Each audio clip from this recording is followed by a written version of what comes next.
అని చాలా నిజంగానే ఒక వెలుగు వెలిగిన వాళ్ళందరి కథలు చూడండి ఒంటరి ఎన్టీ రామారావు గారు కంటేనా? ఎన్టీ రామారావు గారు అంతకంటేనా? ఇప్పుడు సావిత్రి గారిని మనం అనుకుంటాం. చాలామంది తెలియదు ఏంటంటే ఎక్కడ ఇన్ని పుస్తకాలు నేను చాలా చదివాను. నాకు బుక్ రీడింగ్ అనేది అదొక లైఫ్లో భాగం. నాకు అది పిచ్చి చదివాను చాలా. ఆడియో బుక్స్ అయితే ఇంకా ప్రాణం నాకు. సావిత్రి గారిది రకరకాలుగా జైమిని గణేషన్ అతను తాగించాడు, ఇది చేశాడు, రకరకాల వర్షన్స్ చెప్తుంటారు. అది కానే కాదు. ఆవిడే అలా అయిపోవడానికి ప్రాబ్లం ఏమిటంటే టాప్లో ఉంది ఆవిడ. ఉన్నప్పుడు కొంచెం బాగా ఖర్చు మనిషి, బ్రహ్మాండ సంపాదన, ఫ్లోగా వచ్చేస్తుంటే డబ్బులు 10-12 సినిమా బ్రహ్మాండంగా ఇంట్లోనే వాడిని పెట్టి బంగారం చేసి వాడిని చేసేది. ఫుడ్డు తిని లావ్ అయిపోయింది. తిని తాగి లావ్ అయిపోయానే అనే బాధతో ఇంకా తాగడం మొదలెట్టింది. ఈలోపు ఆవిడికి ఏంటి, ఒక పర్టికులర్ సినిమా కళ్యాణ పర్సన్ తమిళ్లో, తెలుగులో పెళ్లి కానుక. ఆ సినిమాకి శ్రీధరు ఈవిడ కథ చెప్పారు.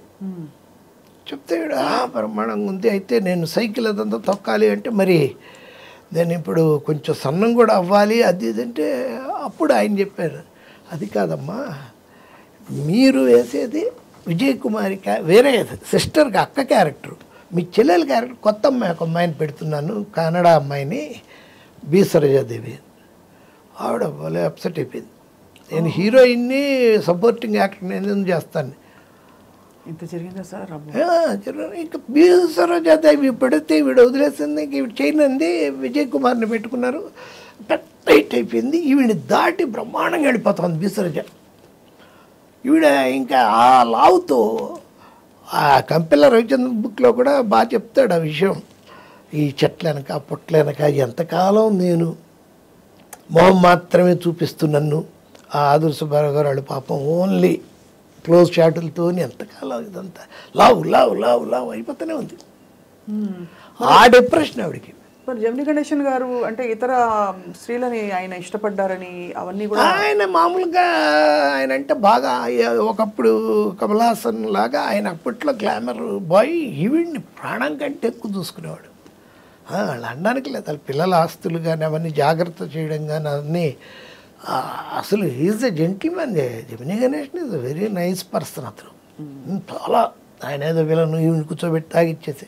ఇంకోటి ఏంటంటే ఈయన బిజీ ఆవిడ కాదు, అక్కడ ఇన్ఫీరియారిటీ భర్తతో. ఆయనేమో ఈవిడ తర్వాత సరోజాదేవి తర్వాత కాంచన తర్వాత రాజేశ్వరులు వెళ్ళిపోతున్నాడు. హీరోయిన్లు దాటుకొని ఈవిడ ఇంతలా అయిపోతుంది. దాంతో గొడవలు. ఈయన పొద్దున్న వెళ్తే మేకప్ వేసుకుని ఈవినింగ్ వస్తాడు. ఈవిడికి మేకప్ లేదు. మేకప్ ఒకసారి అలవాటు అయ్యాక అది లేకపోతే పిచ్చెక్కిపోతుంది. చాలా మత్తు ప్రపంచం సార్ అసలు. చాలా మామూలు కూడా మేకప్ అనేది అంటే పని, అదొక ఆనందం. ఆర్టిస్టులు అందరూ అండి. ఈవెన్ ఈవిడ ఉంది శ్రీదేవి గారు. శ్రీదేవి గారు కాదు, ఆవిడ ఎంతప్పటి నుంచి యాక్ట్ చేస్తూ ఉండింది. ఓ 55 వచ్చేలాకే ఆవిడకి డయాబెటీస్ వచ్చింది, హై బీపీ ఉంది, హైపర్ టెన్షన్ ఉంది, ఇన్ఫీరియారిటీ కాంప్లెక్స్ ఉంది, రకరకాల వాటి మధ్య పిల్లలు ఉన్నారు. ఆవిడకి ఇన్ఫీరియారిటీ ఏంటి సార్? అతిలోక సుందరం.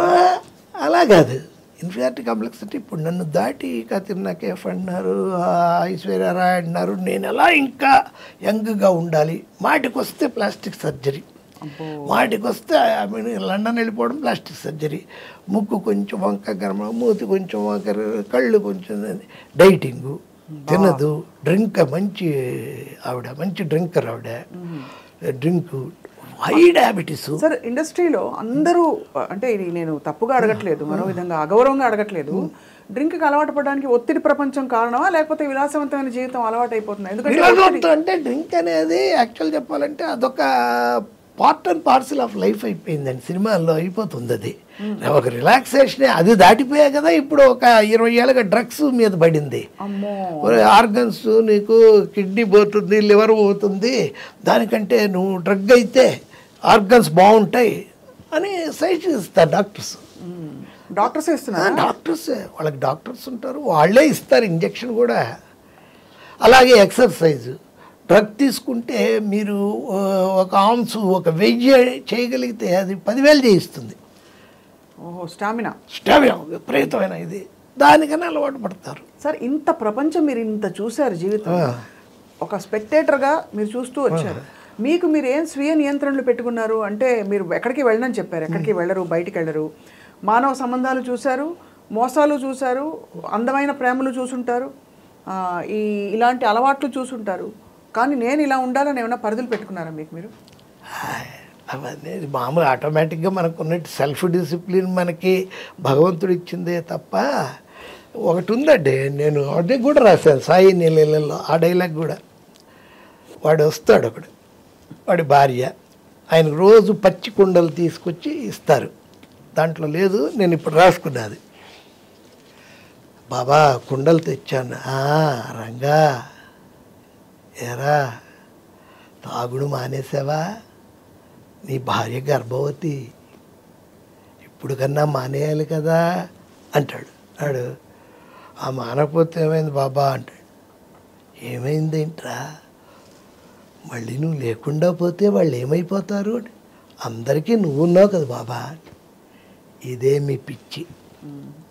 ప్రతి మనిషి తన జీవితంలో తను చేసే పనిలో 99% తానే కష్టపడాలి. అంతా అయిపోయాక 1% నేను సాయపడగలను. మొత్తం నన్నే చేయమంటే నేను చేయను అని రాశా. అంతే కదా, 99% మనం చేయాలి. చేసి చేయలేనిది ఒకటి ఉంటుంది, అది దేవుడికి వదిలిపెట్టాలి. మనం అలా కాదు, 1% మనం చేసి 99% ఎదుగుతూ ఉంటాం. అసలు విశేషం ఏంటంటే సార్, అసలు అన్నిటిలోని తాత్వికత అంతా మీరు ఎలా వచ్చేసింది మీకు.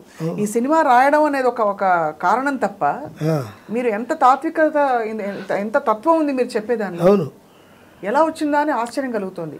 మీరు అనేది అదే, అంటే మనిషి చేసే కృషి చేస్తూనే ఉండాలి, పైనుంచి భగవంతుడు సహకరిస్తాడు అంతే. ప్రతిదానికి దేవుడు అంటే ఎలా? నువ్వు పూర్ణ క్యాంటీన్కి వెళ్ళి పెసరట్టు ఉప్మా కొంచెం బాగా వేయలాడు, బాగా కాల్చాలి భగవంతుడు, నువ్వే చూసుకోండి, అన్యాయం అది. అది కూడా దేవుడే చేస్తాడా సార్?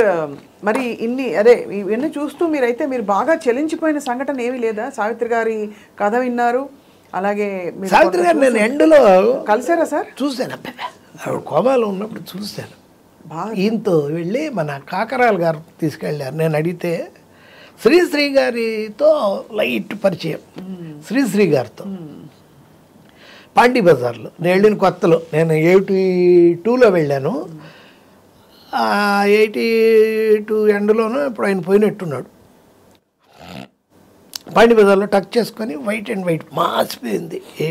బెల్ట్ బదులు మామూలు పురికోస కట్టుకొని ఉన్నాడు. అంటే సిగరెట్ తాగుతూ ఉంటే గీతా కేఫ్ దగ్గర వెళ్ళి నమస్కారం సార్ అని కాళ్ళకి దండం పెట్టి, నేను ఇలా రైటర్ అవుదామని వచ్చాను సార్ అంటే ఆయన వెంటనే అవండి, తెలుగు చాలా గొప్ప భాష, ఒక్క తెలుగులోనే కుందేటి కొమ్ము ఉంటుంది, చాలా గొప్ప భాష అన్నాడు. భలే ఆ మాట అర్థం చేసుకోవడానికి నాకు తర్వాత 3-4 రోజులు పట్టింది. కుందేటి కొమ్ము ఉంటుంది తెలుగులోనే. అలాగే ఒకసారి ఆయనతోనే అప్పటి నుంచి ఆయన వాళ్ళ ఇంటికి వెళ్ళడం, సరోజిని గారు వాళ్ళని, వాణిమహల్లో డ్రామా జరుగుతుంది మిక్కిలేని గారిది పౌరాణికం. ఆయన యాక్ట్ చేస్తున్నాడు, శ్రీశ్రీ గారు కూర్చున్నారు కొంచెం దూరంగా, నేను పక్కనే కూర్చున్నాను. చూస్తున్నాడు అలా ఆయన పద్యం పడుతున్నాడు మన మిక్కిలేని గారు. పాతాళలోకమున